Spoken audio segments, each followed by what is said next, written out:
Hello दोस्तों, सबसे पहले मैं आपको बता दूं क्षेत्रफल और आयतन किसका निकाला जाता है किसका नहीं, क्योंकि बहुत सारे बच्चे इसमें कंफ्यूज हो जाते हैं कि क्षेत्रफल किसका निकलेगा और किसका आयतन निकलेगा।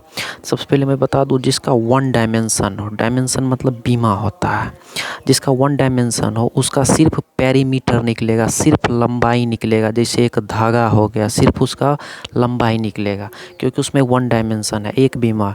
और जिसमें दो डायमेंशन है, दो डायमेंशन का मतलब जिसमें दो बीमा, लंबाई और चौड़ाई दोनों हो, तो उसका एरिया निकलेगा।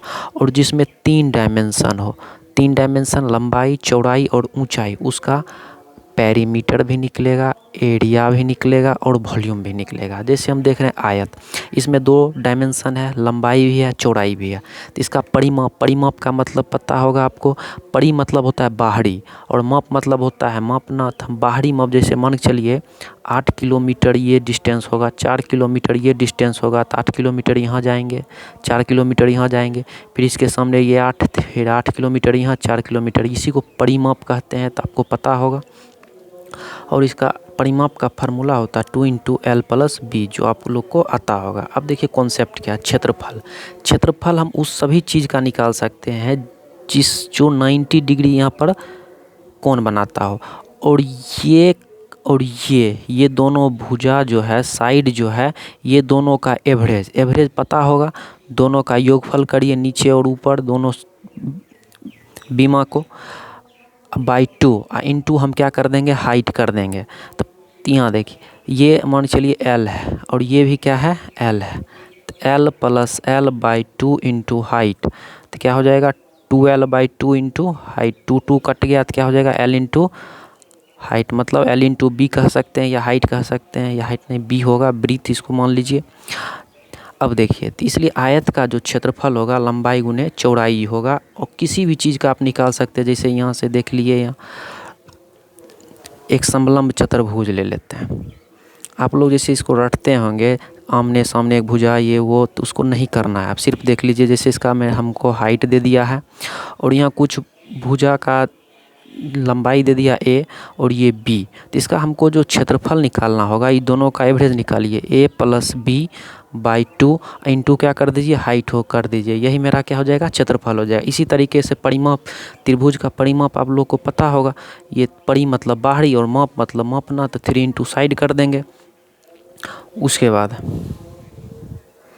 अब यहाँ देखिए क्षेत्रफल के लिए हम बताए थे, जैसे यहाँ मान के चलिए हमको हाइट दे दिया है और यहाँ नहीं कुछ, यहाँ पर लंबाई है तो 0 है, यहाँ A है, तो इसको हम क्या कर सकते हैं, तो इसका एवरेज निकालिए, तो ऊपर 0 + A/2 इंटू क्या कर देंगे, हम H कर देंगे। इसी से फार्मूला हो जाता है 1/2 इंटू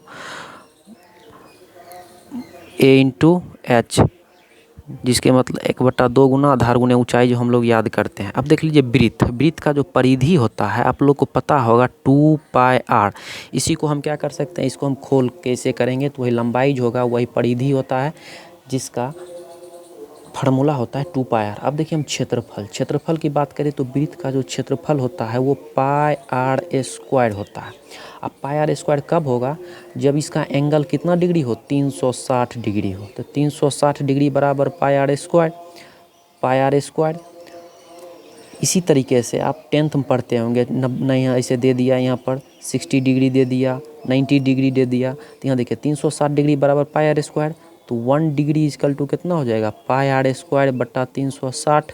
अब जितना डिग्री आपको निकालना है उतना डिग्री से मल्टीप्लाई कर दीजिए, तो 60 डिग्री का निकालना है तो 60 डिग्री से कर देंगे, इसलिए वहाँ पर फार्मूला पढ़ते होंगे θ/360 गुना πr²। ये सब याद करने की ज़रूरत नहीं है, बस इसी से आप लोग निकाल सकते हैं किसी भी।